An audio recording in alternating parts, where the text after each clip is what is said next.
Are you Staff Sergeant Frank B. Woodridge, United States Marine Corps, the accused in this case? Yes, sir, I am.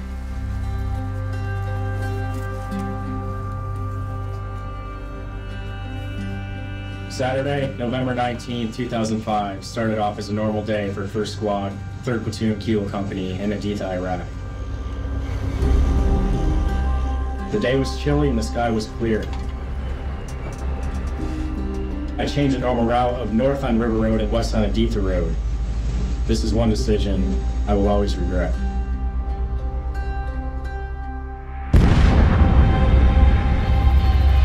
An explosion louder than anything I've ever heard rocked the entire convoy. My A driver started to scream, the 4th vehicle got hit. Smoke and debris was everywhere. I advised the team something like shoot first and ask questions later. يعني ندق باب البيت فجأة ذهب والدي ليفتح الباب صارت الإطلاقات. فدخلت لقيت الجثث. هنا كان موجود والدي. هنا كان موجود عمي مروان. Iraqis claim the Marines went on a rampage in the town of Haditha after one of their own men was killed in a roadside bomb attack. There was toddlers and babies with well-placed bullets to the foreheads. There had never been a case on this scale that involved the death of 24 Iraqi civilians.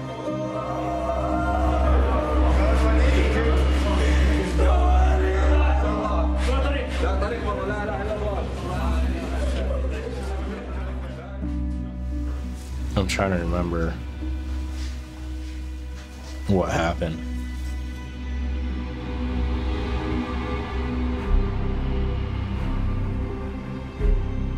So this happened 20 years ago. Why am I speaking about it now? When you're still an active agent, we don't talk about things like that. لازم الجندي العسكري تكون عنده عقيدة راسخة إنه أكو حساب. If in fact the laws were broken, there'll be punishment. Well, I'm not going to say they're good kills, and I'm not going to say they were bad kills. They were just kills.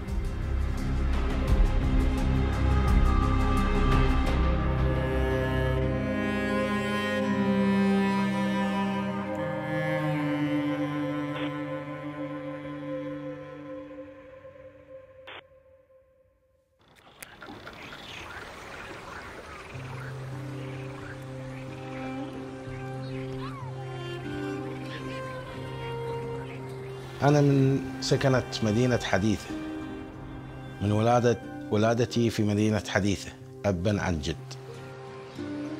مدينة جميلة، مدينة هادئة، كان الأمان، كان المودة، كانت المحبة.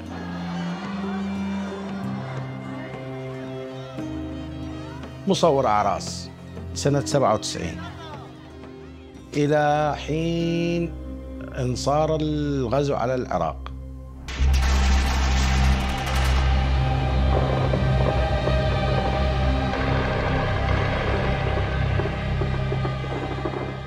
بعد 2003 صارت مدينة حديثة عن مدينة منكوبة من قبل القوات الأمريكية ومن قبل الإرهاب.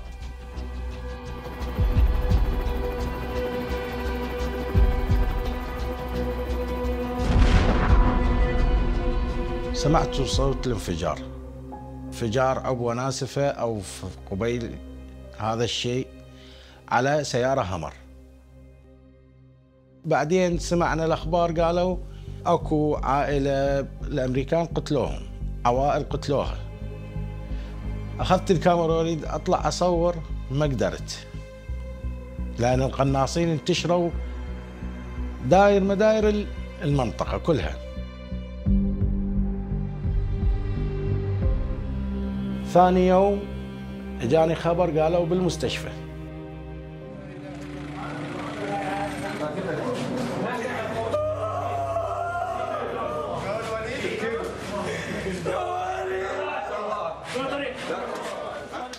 بالداخل الثلاجة مال المشرحة كانت يعني مبقى الجثث، الآخر واحد الآخر الثاني صف الثاني. صورتهم وطلعت بعدين إلى البيوت.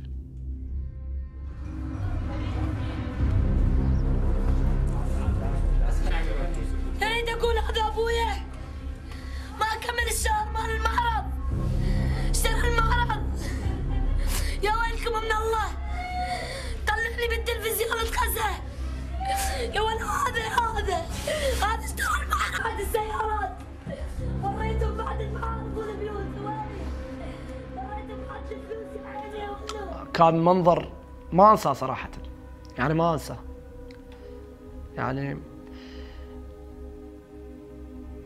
يعني ما اعرف اوصف اشكال الجثث. كانت صراحة فيلم رعب. طفل عمره 13 سنة 14 سنة فقد والده بهذه الطريقة وفقد اهله بهذه الطريقة، فكنت خارج عن الشعور الصراحة. يعني اعتقد انه هذا المصور راح ينقل براءة ابويا مثلا.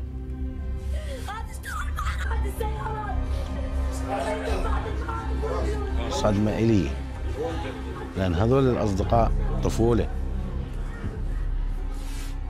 مع هذا داخلي قلت إلا أفضح هذه القضية.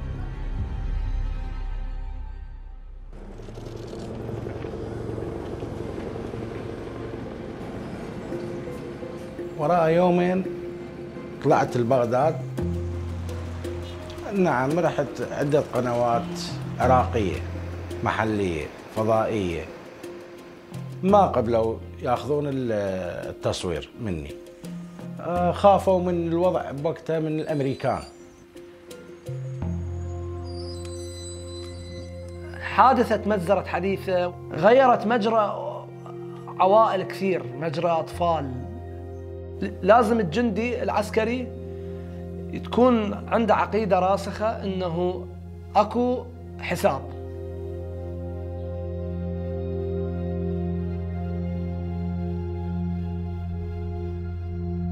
السلام على أحباب الله الصالح. أنتم مسافرون إن شاء الله بكم لاحقون.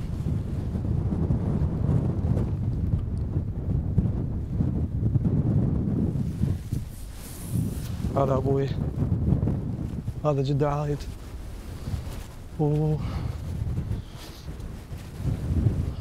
هذا هنا، هذا نعم القحطان.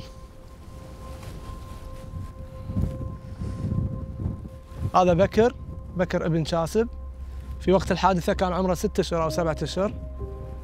هذا عمر ابن شاسب، في وقت الحادثة كان ما موجود بالدنيا أصلاً. والآن مثل ما تشوفوهم يعني.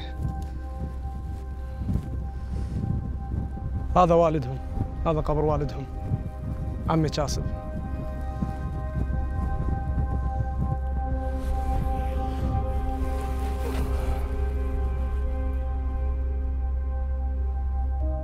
هذا كان أفضل صديق وأفضل أخ وأفضل عم وأفضل.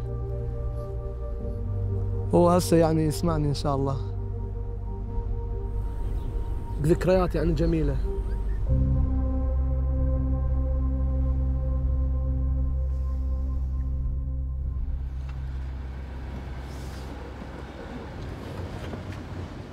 إن هذه كانت الثلاجة جوا. ذكرت هواية أشياء، ذكرت الجثث، جثث هواية. نعم،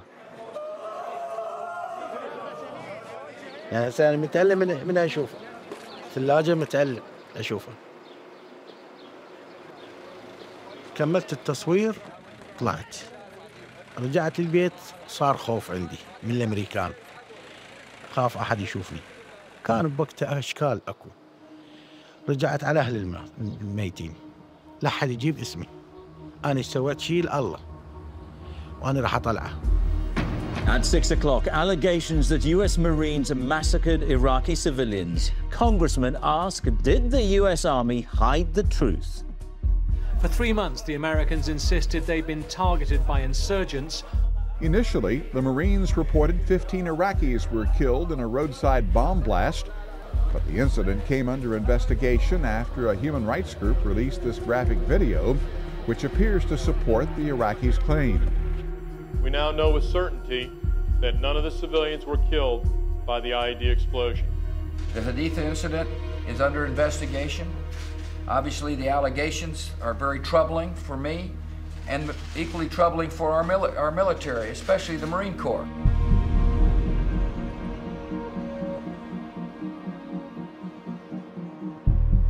I was a senior guy there on the ground that day. I made the best decisions that I could. I did nothing intentionally illegal, and neither did the other Marines.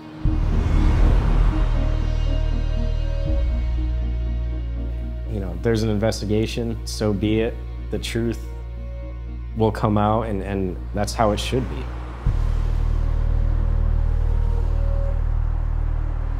They put me in first squad as a first squad leader. You know, I was a little bit intimidated. You know, I didn't know how the Marines there that I was going to be in charge of, how they would take me, you know, because they're going to see me as, you know, what does this guy know? He's never been to combat. Frank knew he was coming into a squad with, you know, mostly, you know, veterans, seasoned veterans. Frank was always a very reasonable squad leader. You know, he listened to anyone that had anything to say. And, I mean, that was a very great thing to have for our squad. By the time it was ready for us to deploy, I developed a very good relationship with them. We had a tight squad. The Marines in my squad, we're good, we're very good. Salinas, he was a real funny guy, real outgoing.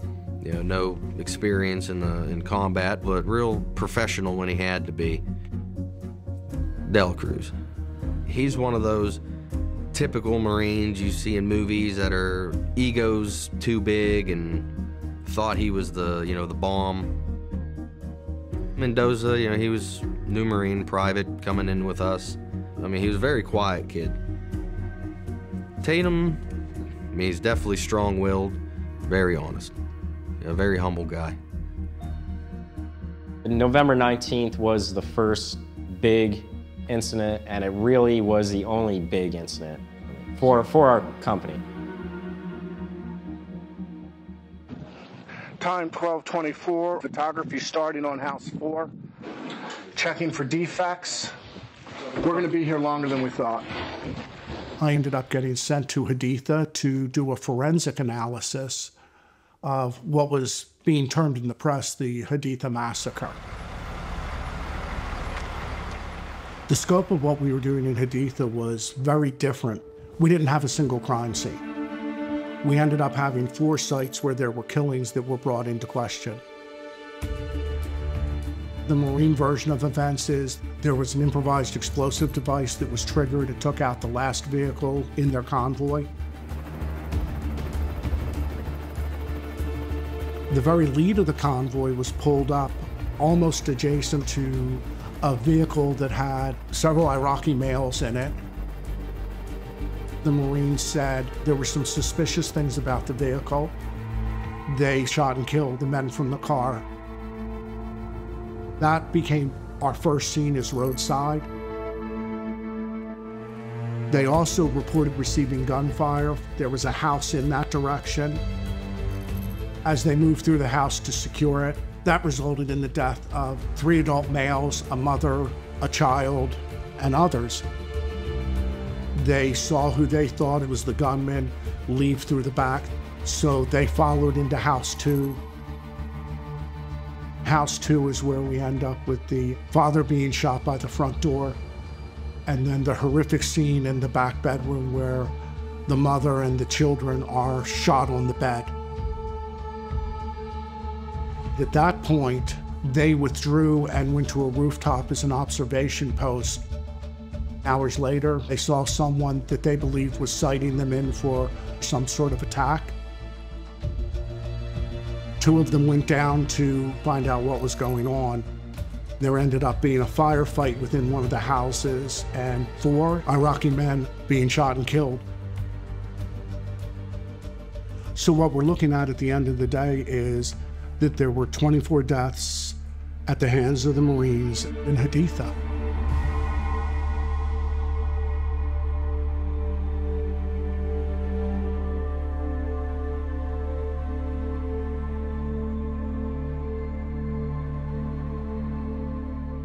Staff Sergeant Frank Wuterich will face a military trial for leading a Marine squad that killed 24 Iraqi men, women, and children. Wuterich was one of 8 Marines originally charged with murder. Sometime early in 2006, I got a phone call from someone who was seeking an attorney for Staff Sergeant Wuterich. I had represented other soldiers and Marines accused of war crimes, but when I got the description of this particular case, this seemed much, much worse than anything I had ever encountered before.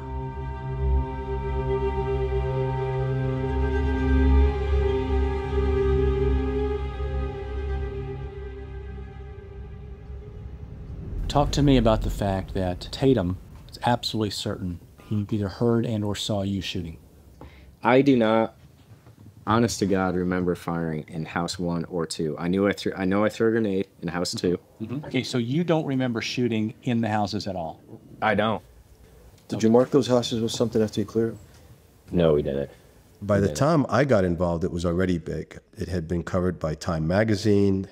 Congress was beginning to have hearings on it. And so I was going into something that was already a media circus. I frankly didn't want to be involved in it. I don't know what the Marine Corps was thinking, but me as a Marine Corps officer, as a major, it was a disgusting incident and a stain on the Marine Corps and its reputation. My original thought when I first heard about the case was that Marines don't do this. Marines could not do this. Marines would not go into a house and just start shooting at people. But once you see the photographs and read the forensic analysis, anyone who was presented with that information could never believe that these casualties were unintended. We saw a spattering of the photos before we actually went to Haditha. I was responsible for the forensic side on 2 of the scenes, House 2 and House 4. That back bedroom in House 2 was horrific. We had what appeared to be 2 adults and 5 children that were basically killed on a bed. There was toddlers and babies. They're in their pajamas, and they're cuddled up next to their mother, believing that their mother would protect them.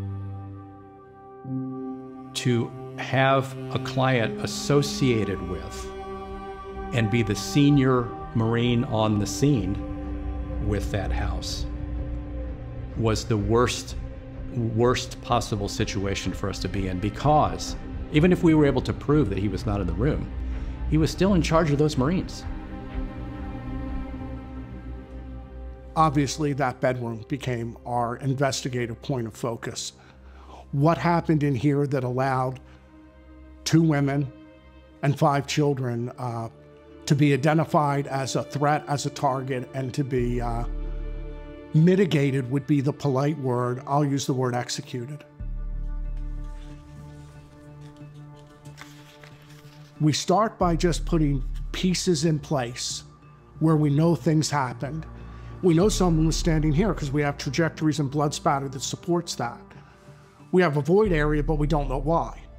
It's an area where you expect blood, but there's not, because something must have been there that got moved. There was a survivor in that room, which was a surprise to me. Please raise your right hand. Do you swear that the testimony you're about to give will be the truth, the whole truth, and nothing but the truth? Yes. Would you please state your full name? أنا اسمي الكامل اسمي رباعي الكامل. صفاء مستسالم رصيف. كنت أعيش طفولة سعيدة مع عائلتي، مع أخواتي وأخواني ومع الجيران، أطفال أصحابي والأصدقاء بالمدرسة. طفولة حلوة. And how old are you? كم عمرك حاليا؟ 14.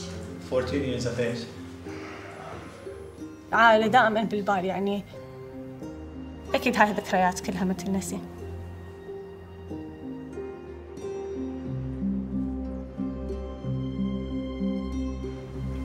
I'm going to ask you some questions about November 19th, 2005. What happened that day?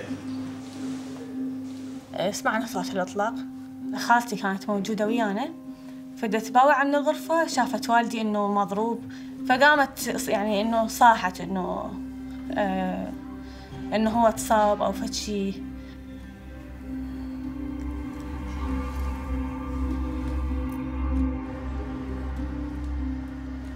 هاي الغرفة اللي قتل بها العائلة كاملة. على الرغم من أن الذكرى هنا تكون مؤلمة لما يعني أجي للبيت، ولكن أنا مصرة إنه أجي أتذكر إخواتي، أتذكر شلون كنت ألعب وياهم، أتذكر والدي ووالدتي، أتذكر الحياة اللي كنا عايشيها موجودة على الرغم من القساوة والشي صار، بس لازم تكون ذكراهم موجودة دائما بالبال.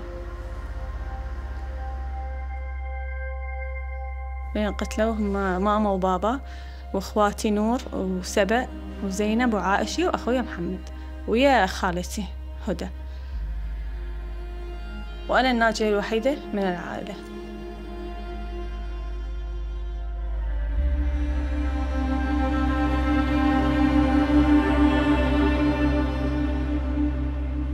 The problem with a case like this is that there were diametrically opposed versions of what happened. We have statements from the Marines and in House 2, and we have two different versions of events. Is hearings called back to order? May call your first witness. Also, Mendoza. Mendoza gives a very elaborate statement of what happens.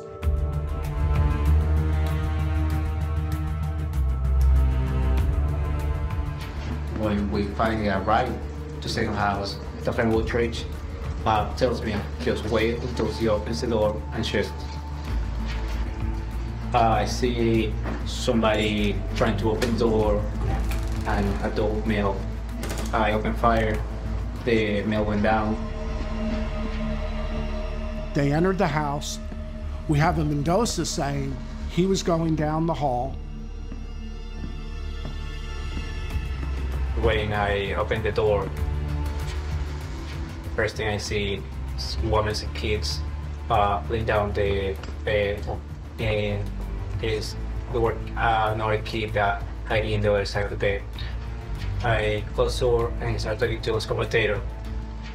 I told him that there were just women and kids inside the rooster. He says, well, shoot them. Okay. I said, they're just women and kids. So I started walking back again to my position. While I was walking, I can hear him opening the door, sir. I hear a loud noise coming from inside the house, sir.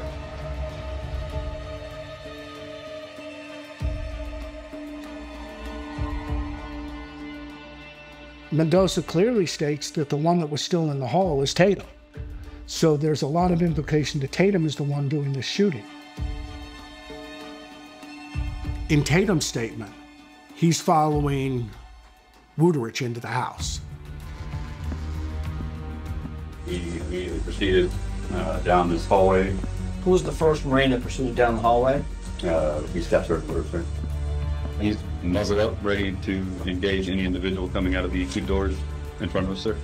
He proceeded front through door 2, and I pitched and went into door 1, sir.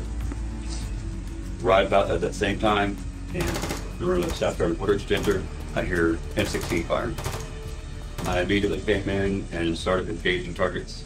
I saw four to five silhouettes, big, small. I was not in that room any more than 2 or 3 seconds.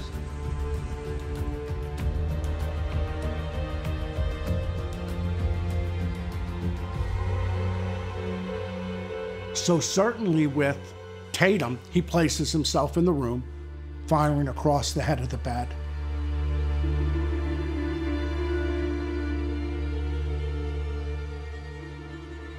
Then we have Wuderich, and he never makes a statement to NCIS, but he makes some early statements. Very simple. We were there, we cleared the house, we left. So what we end up having to do through the forensics is determine, well, in some cases, who's telling the truth, and in other cases, they're not saying anything. What did they do? Based on Tatum's statement, we placed Wuterich in that room doing that shooting.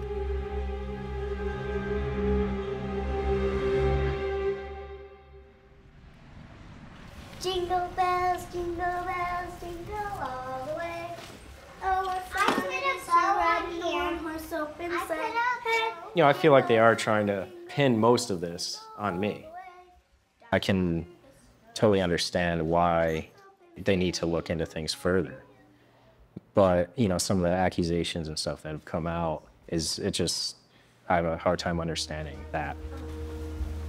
The biggest thing with us is just the fact that our lives are on hold, and they've been on hold for months, because we don't know, like, what's going to come of any news. There's more to the story than what most people have seen. It looks beautiful. It looks beautiful. You did a great job. An advantage a defense team often has is their client telling them, well, that's not true, and that's not true, and this didn't happen. Frank couldn't do that. Frank couldn't do that because he claimed not to remember. I've told Neil this, and I for some reason, I get confused with the first and second house. It seems almost just the same to me. You know, what kind of blows my mind is I know, you know, NCIS in this investigation, you know, they probably know more about what happened that day than I do. Frank seemed to have the worst memory about the events in House 2. While he remembered them making entry to the house, he couldn't tell us basically anything that happened after that. Did you hear any shooting? I don't recall. Well, who was in the house? I don't recall. Who came out first? You know, it was very confused. He never really had a specific answer. We tried everything we could to get him to remember. You're going to be you. Okay. Neil's going to be Tatum. Tatum, yeah. And Coach Trujillo is going to be Salinas. It's an exercise called Discovering the Story. It uses psychodramatic techniques to try and bring the person back to the reality of the event that you're trying to recall. Okay, I want you to close your eyes. Okay. And think. You're arriving at house number 2. What are you seeing? Think about the colors, the smells, everything.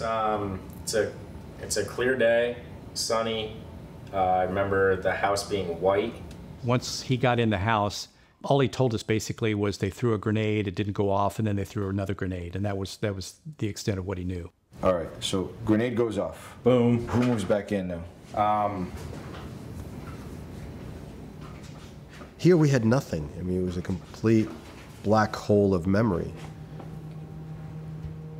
It was very difficult to try and put a defense together if we don't know what our client did. Okay, let's walk through the house. Keep your eyes closed. I'm going to guide you through, okay? Okay. Describe for me what you're seeing inside the house. Colors, smells, smoke. أكيد يكذبون، لازم يتذكرون يعني كل واحد يسوي هالبشاعة وهالمنظر اللي صار، هسه مستحيل أنساه، أقدر يعني أوصف لك مكان وكل واحد شلون كان شكله، كل شيء أتذكر. جمعنا بغرفة واحدة، فجأة صارت صوت إطلاق نار، دق الباب.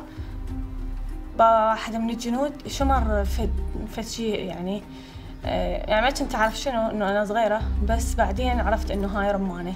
شمرنا بالغرفة وطبق الباب. صعدنا كلتنا إنه خفنا من عنده، صعدنا على الشرباية ما طقت. السرير كان بهذا الاتجاه، ووالدتي بهاي المكان على الشرباية، وبصفة يعني أختي سبع.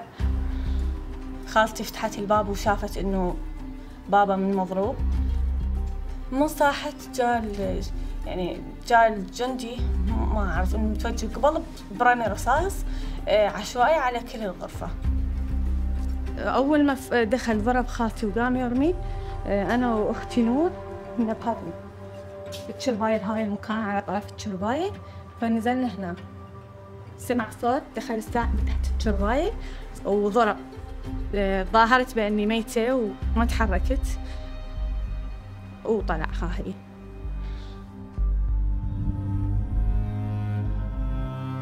أقعد أختي نور أقول له إنه راحوا أقعد على راسه أسوي له هيك مثلا فإيدي صارت يعني بالدم إنه راسه متهشم عرفت إنه يعني هي ميتة.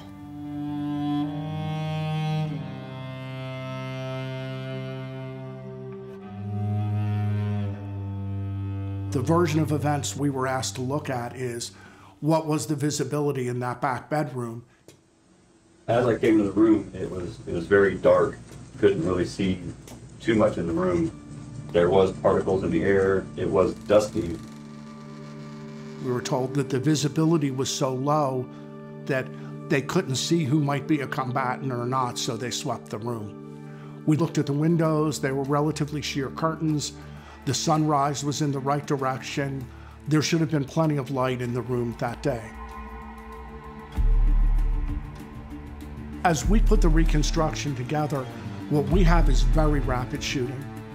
We have someone firing from the hallway through the doorway of that room, which kills the aunt, and she collapses there. When we look at Tatum and Mendoza's statement, the aunt is ignored. She's not mentioned. So at that point, we know that their statements have at least one portion where they're changing what happened. We have the shooter immediately moving past her body, penetrating into the room, turning at the foot of the bed, and beginning to shoot their way across the bed. At the same time, we have someone coming in behind them, facing the bed from the side and shooting across the head of the bed. On one of the victims, the last to be shot, she actually appears to be simultaneously shot by both shooters at the same time. So that's how we're able to determine that it wasn't one shooter shooting from the door and then moving to the foot of the bed. So dynamically, this would have happened in a matter of seconds.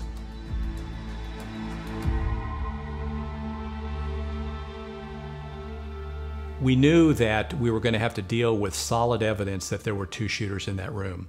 Our job at that point became somehow proving that one of those shooters was not Staff Sergeant Woodridge. What are you hearing right now? At this point, I think I started hearing gunfire coming from the bedroom at the end. I remember seeing Mendoza in there, but I didn't see if there was. See him go in? No, I see him come out in there firing. Holy. That was pivotal for us because Lance Corporal Mendoza wasn't charged, and he was kind of relied upon as a witness against our client, basically. And that's, of course, that's not the story he told. He didn't say that he was in there firing. Mendoza places himself at that room, and he places himself opening the door. A lot of false statements contain 90% of the truth. So against his own self-interest, he places himself as the primary player at that door.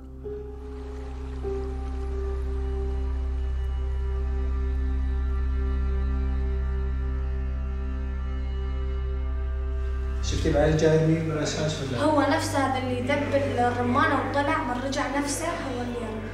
ايه بده يرمي قبل ما هل ده بالضبط لسه اللي انت فاكراه في ذاكرتك ان هو نفس المارين اللي دخل ورمى الرمانه هو اللي بعد كده رجع وقام باطلاق النار؟ اكيد هو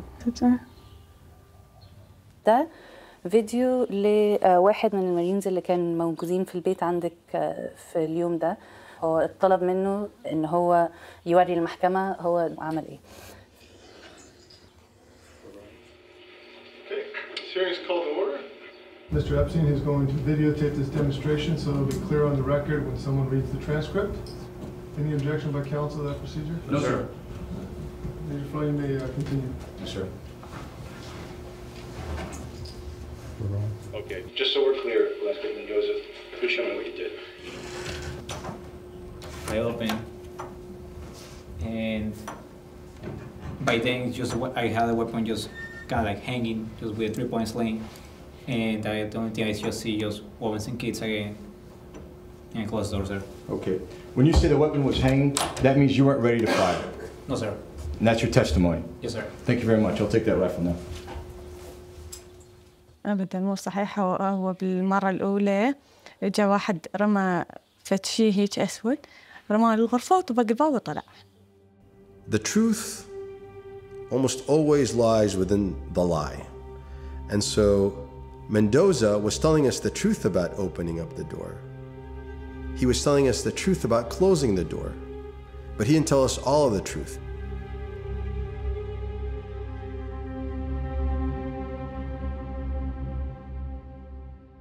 So Mendoza, how did you proceed to that risk? Can you describe for the members what you did?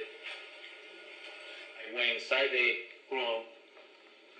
I tried to take a better look at what's going on to see around, and still just wanted the kids inside the room.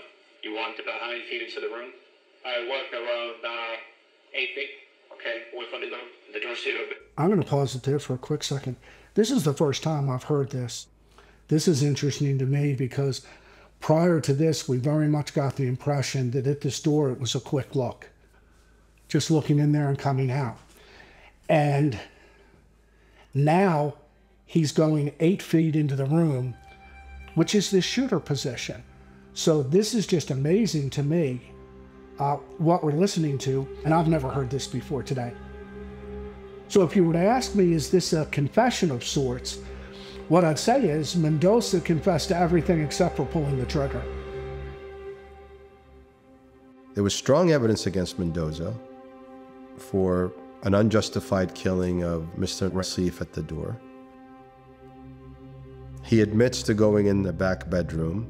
We can, I think, establish circumstantially that he participated in the killing in the back bedroom, and the government decides they don't want to prosecute. Okay, Mr. Mendoza, I want you to take the position that you took on that day. The man showed up at the door was still closed, and you shot him. After he opened the door, sir. You're testifying today that he opened the door, then you shot him? Yes, sir. Okay, did you see him when he opened the door? Didn't see exactly his whole face, sir, but I know was a male right there, sir. Okay, did you see his hands? Yes, sir. He wasn't armed? No, sir. But you shot him anyway? Yes, sir. Okay. Thank you. I'll take the right back.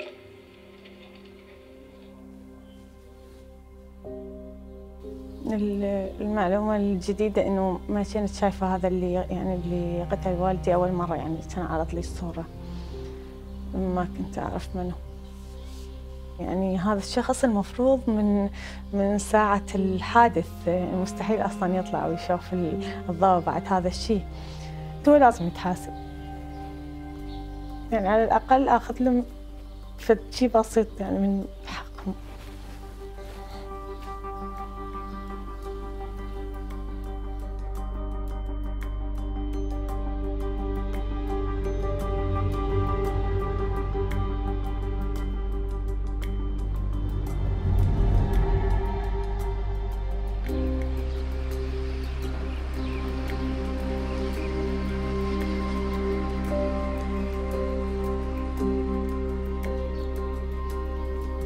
بيوم الحادث أتذكر أشكال الجنود يعني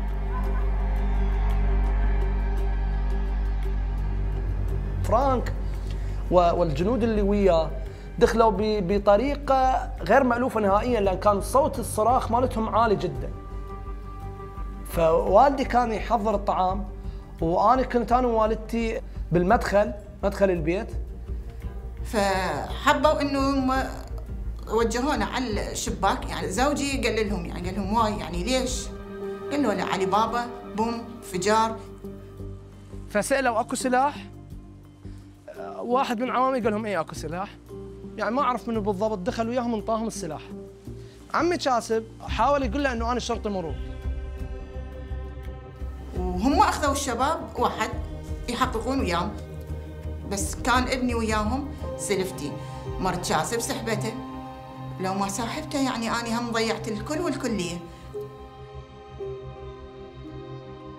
دخلوا بالهول وإحنا أخذونا إلى البيت. ردت أطلع من قبل هذا الجندي، ضرب الباب بالرشاشة. مرت الثانية ضرب الباب، الثالثة سمعت الطلقات. دخلنا البيت، دخلت والدتي ودخلت أنا وراها، شفنا أكو دخن مال بارود وريحة بارود. فأنا جيت أركض بين الجثث يعني على والدي، دنقت على والدي، فتحت قلبت راسه هيك، لقيت هنا بهذا المكان حفرة. فتحت الكنتور لأنه عمي مروان كانت بس رجلي ظاهرة. فتحت الكنتور فشفت منظر فظيع جدا هنا، جدا منظر فظيع. عمي مروان مفتوح راسه نصين ومخ مال راسه مبين، وهنا طبعا كانت دماء. يعني هاي الغرفة كانت مليئة بالدماء يعني.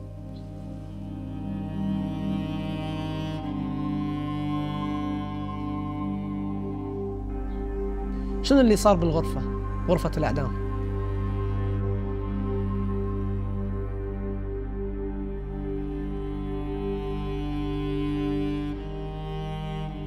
My focus was always, House 4. That's where my charges were.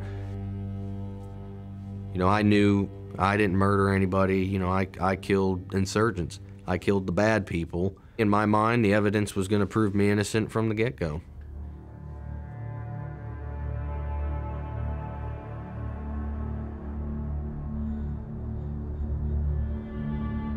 We noticed fighting-age males. They'd, poke their head over top of a wall.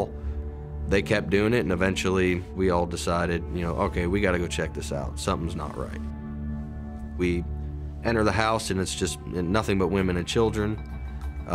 We asked in our, best Arabic that we knew at the time, where are the males, where are the weapons, where's the bombs?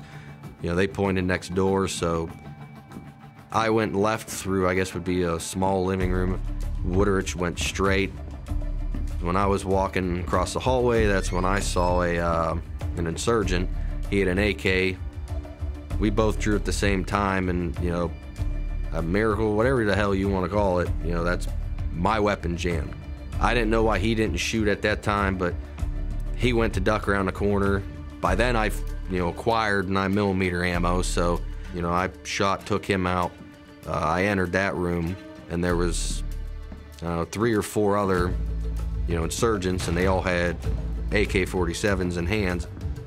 I see them, and I just, unload with this 9mm. I try to take out everybody in that room that I could. By the time I ran out of ammo, obviously Wuterich heard me shooting, so then he also, aided in firing. We neutralized the insurgents in that room. I did what I had to do to get the job done.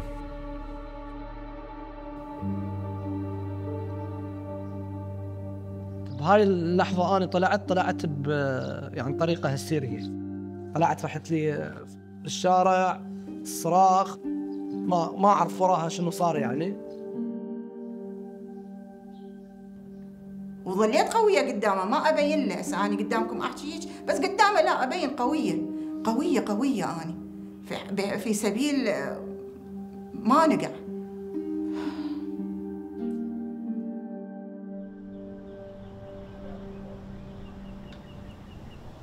When we're talking about a forensic reconstruction, the Iraqi versions of events doesn't matter, the Marines' version of events doesn't matter.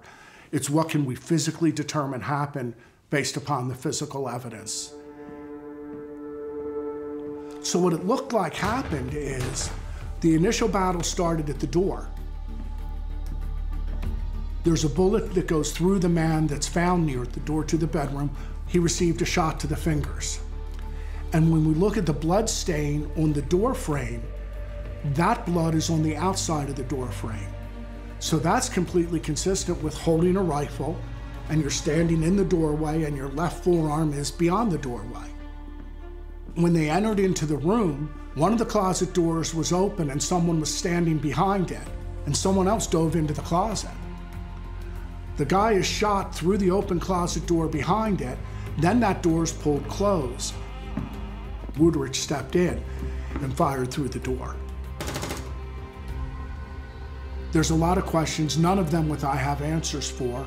There were no weapons associated with the bodies, and both weapons jammed seems fantastical. But the location of Sharon and the location of the person that's shot is not fantastical, that's supported.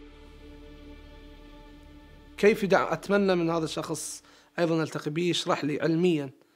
يعني الآن 4 مسلحين في غرفة، ولا أي مسلح انضربت من عنده إطلاقة، يعني خرجت من عنده إطلاقة، وهذه الإطلاقة هي واحدة من 2، يا أما تكون في حائط صح أو سقف غرفة، أو تكون في فرانك أو جاستن.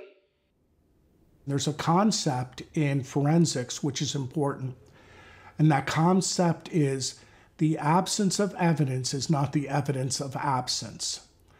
When we say that there was no forensic linkage, no forensic ability to be able to put weapons in that room, that's all we mean. We don't mean they weren't there. There seems to be an assumption that there were 4 weapons in the room. I have no idea. I don't know that there was 1, but there were indications of 1. I hope that answers his question. House number 4, hey, they're MAMs, as they call them, military-aged males. They constituted hostile intent. And so that becomes a justified shooting. And it's an easy way to just sweep every killing of a male under the rug. Just say, you know, that was probably a hostile person. There's also a statement that was made by another Marine. James Prentice said that this is what Sharratt said to him. Their story was going to be that that man in the house had an AK-47 and that Sharratt was going to shoot him with a saw. It jammed, and so he used his pistol. What do you make of that? If that statement were in the hand of any other prosecutor in this country, it would be used as evidence for premeditated murder. But not in this case.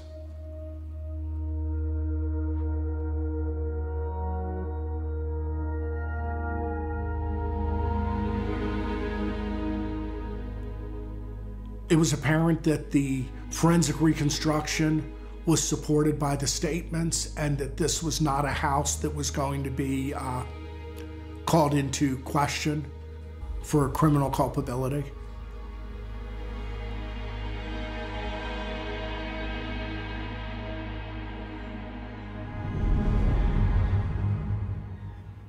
Because charges were dropped against Lance Corporal Sharratt, they were also dropped against Staff Sergeant Woodridge. Our job at that point became about the events in House 2. The most frustrating part of the entire case was Frank not telling us facts and details that all of us as Marines believed he must have known. So in 2008, Frank went back to Haditha.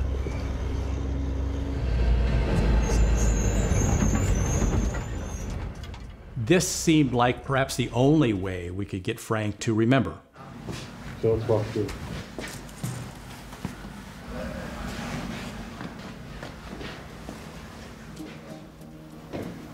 What do you think?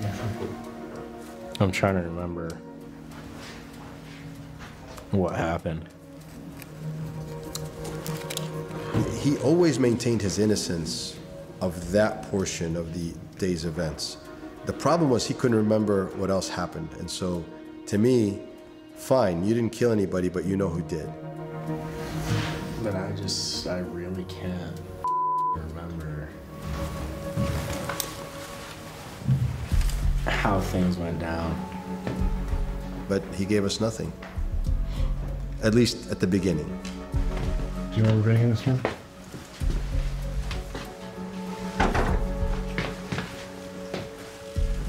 Look around.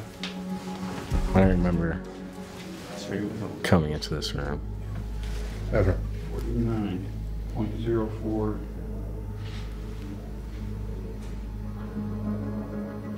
Not until later that day. Right. The end of the day? Yeah. You didn't shoot in here? Correct. You sure of that? Positive. Who did? I just still remember Mendoza. I remember when we exited the house, Mendoza being excited that he got to like shoot people or something like that, and he made a statement. about if there was anyone else he could shoot or anyone else he could kill. Now, I believed we could get him to tell us more. Yeah, Tatum says he's in this room when he hears the firing and goes in support. I think it was Sherrod. He was Sherrod? The Sherrod was in here? I think Sherrod went in there and fired while Tatum was in there. To the wall. As we were looking at the evidence more closely for House 2, we discovered an image of a 9mm shell casing on the ground. It's incontrovertible that the only Marine carrying a 9mm pistol that day was Lance Corporal Sherrod. So Lance Corporal Sherrod, who was never charged with anything that happened in House 2, we have evidence that he fired his weapon in that bedroom where those women and children were.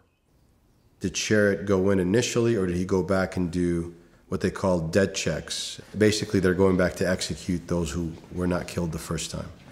It's a pretty gruesome exercise that Marines learned and engaged in Iraq. It's a violation of everything that we learn, but commanders were allowing them to get away with it. How does a 9mm shell casing get into the back bedroom of House 2 where the children were? Dropped? Planted? I don't know.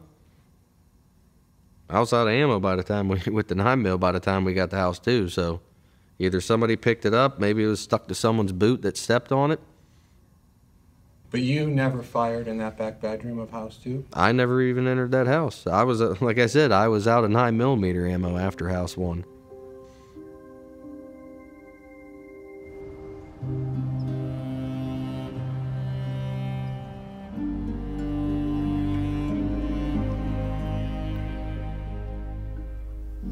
فقدت يعني كل أهلي بمرة واحدة أكيد كان صعب يعني فشي ما ينوصف.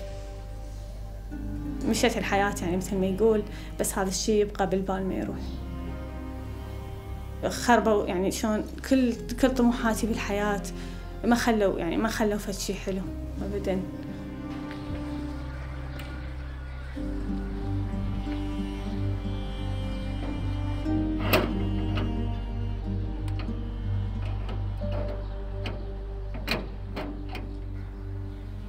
We had always known that Lance Corporal Tatum admitted to being in the back bedroom and firing.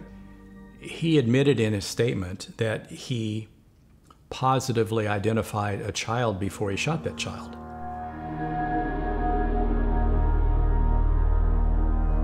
His team alleged that the statement was obtained under duress, and the court allowed it to be withdrawn. They prohibited the government from using it in the trial.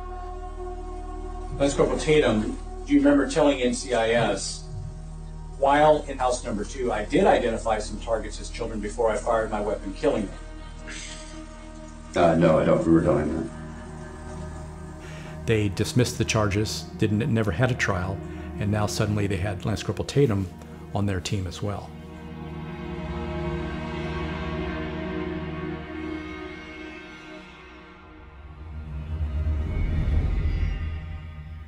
To me, it's inexcusable. It's professionally inexcusable to have not charged every Marine who pulled a trigger that day with homicides.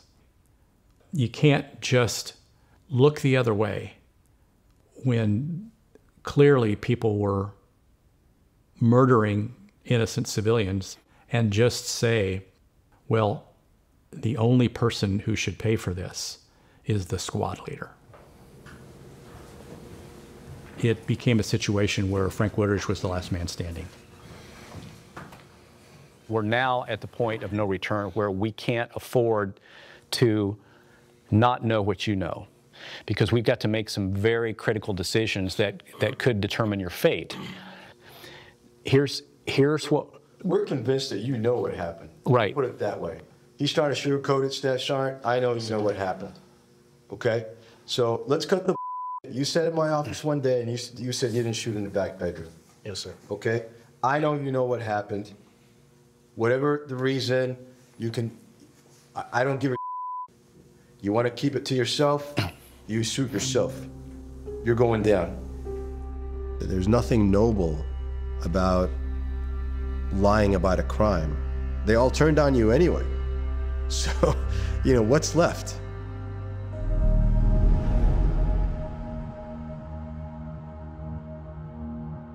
We want to present you some evidence, most of which will be presented at the court-martial. This is kind of a trial run. You're a focus group.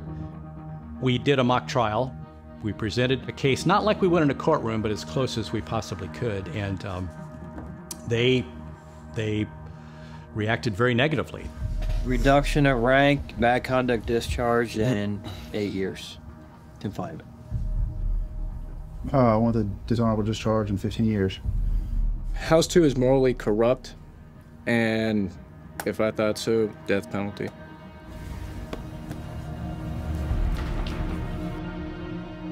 We failed. I mean, we lost. Photographs of dead women and children on a bed is going to be an almost insurmountable case. More now on the conclusion to the biggest and longest-running criminal case against U.S. troops in the Iraq War. The Haditha trial is underway at Camp Pendleton more than 6 years after 24 Iraqis were killed by a squad of U.S. Marines. As the trial finally began, we understood that our client was in jeopardy despite our best case. Frank could be convicted of homicides. Staff Sergeant Frank Wuterich is the only remaining defendant in the biggest criminal case against U.S. troops to arise from the Iraq War. It's been, a tough 5 years. As far as, seeing everyone else kind of exonerated and out now,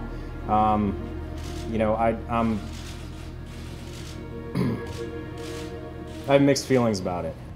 By the time we were most of the way through the trial, it became apparent that the prosecution, in granting immunity to all their witnesses and dismissing all their charges, some with prejudice, which means they could never be recharged, they essentially rendered themselves incapable of achieving justice in this case. The government paid to have people come in and lie, and the payment was immunity. And that's how they misused the process, the legal process. We were going to expose how they've botched the investigation, they botched the prosecution. And that was our defense. That was the strategy behind the defense. Sometime into the trial, the main prosecutor, he just kind of pulled me aside and he said, you're really killing us in there. And he said, Neil, would your guy be willing to take a plea deal? I said, if you were to advocate to the command that it was in the best interest of the Marine Corps and the command that Wuterich plead guilty to a single spec of negligent dereliction of duty, we can talk. If that's what you say, will be approved. He's in there 2 doors away now trying to sell it. Neil texted me, said, I think we have a deal. They want to do a negligent dereliction of duty, which is essentially, it's tantamount to a slap on the wrist. It's like a speeding ticket.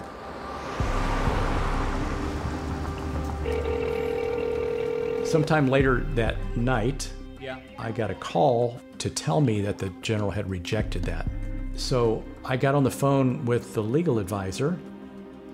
I have the ear of the House Armed Services Committee. There will be an investigation into the corruption involved in the suborning perjury of these witnesses, which did happen. Basically, the manufacture of a case against our client that did not exist. That's going to go on the world stage, not just the national stage, when I make my closing argument, which you will find to be devastating to the Marine Corps. About 10 minutes later, and I get a call back. So what do you got? I was able to talk to the general. He said, let's see. He basically said, okay, convince me.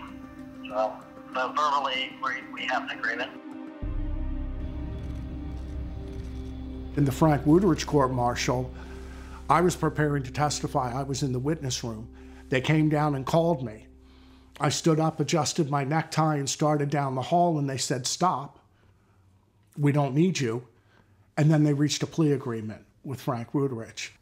It becomes amazingly convenient that they agreed to let him plead to a much lesser offense right before the testimony that would be the most damning to their case. They wanted Wuterich to be that primary shooter. If I had taken the stand and testified, I would have said that, given the data examined, the best explanation was 2 shooters in that room, Mendoza leading and Tatum firing across the head of the bed. What would have done for the larger concept of justice? Nothing, because both Tatum and Mendoza had been given immunity. Anything to say, sir? We ultimately got an extraordinary outcome for a guy charged as a mass murderer. So there are 2 signatures on this one. He'd be reduced in rank. He would forfeit some pay, but it would be over. I don't know how I feel right now, honestly.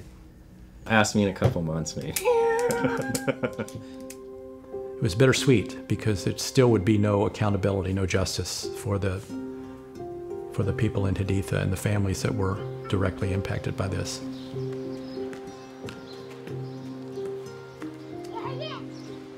حيصير 20 سنة بدون محاكم. هاي تعتبر هاي جريمة. إنه شخص يقدم على قتل أطفال ونساء وحتى رجال أبرياء يعني بدون محاكمة.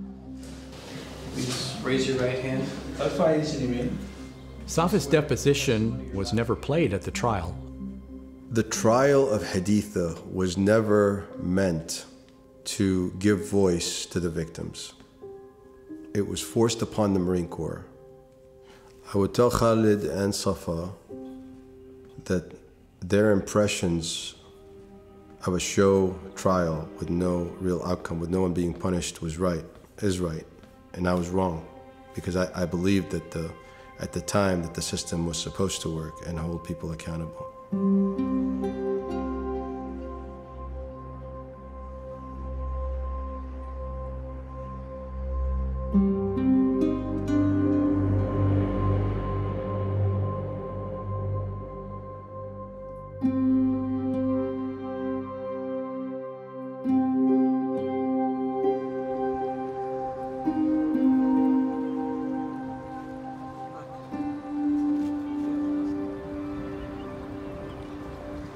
أفضل شيء، أفضل هدية أعطاني إياها الله سبحانه وتعالى كرم آدم. أشعر إنه أنا يعني حققت شيء من الرسالة أو حققت شيء من اللي كان يتمناه والدي. دائما كان يريد يشوف أطفالي. كرم بي نوعا ما من تصرفات والدي الله يرحمه. نوعا ما يعني قلبه طيب، هادئ جدا. هذا الموضوع أنا ما أنساه نهائيا. في كل عام 19/11/2005 تتولد عندي دافع وفكرة متابعة الموضوع، وتكون عندي نوايا جديدة للقضية. الحقيقة تظهر يعني وأن طال الزمن. I didn't do anything wrong. We didn't do anything wrong. This is what you sent us over there to do. Now you're going to question us? Maybe you should have questioned starting this whole war to begin with.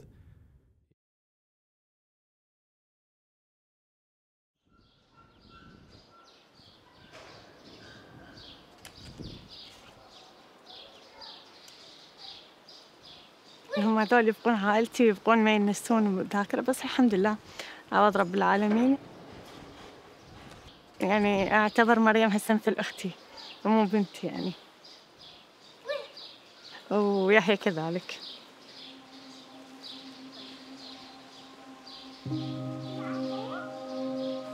بدي مقطع يعني حرك كل المشاعر اللي في قلبي من قريته. حبيت يعني أكون موصلة في شيء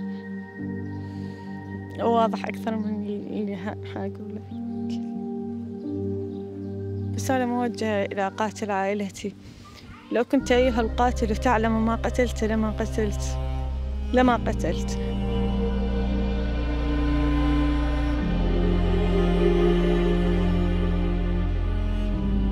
لو كنت تعلم أيها الجبان من القتيل ما قتلت.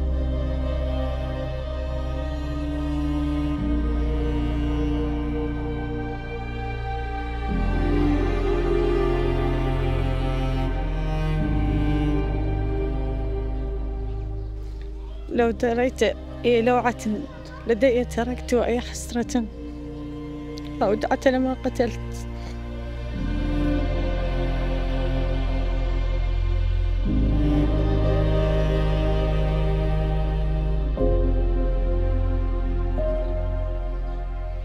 ولو عرفت معنى فقد الأهل ما أقدمت.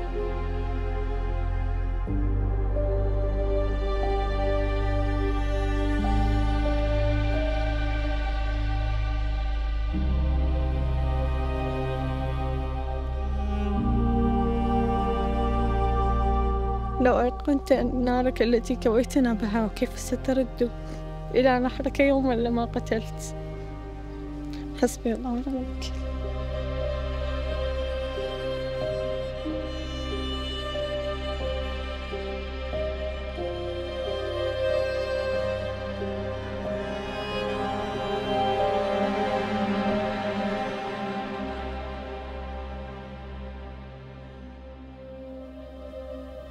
So you've spent a lot of time with Frank. Do you genuinely believe that he doesn't remember or he doesn't want to remember?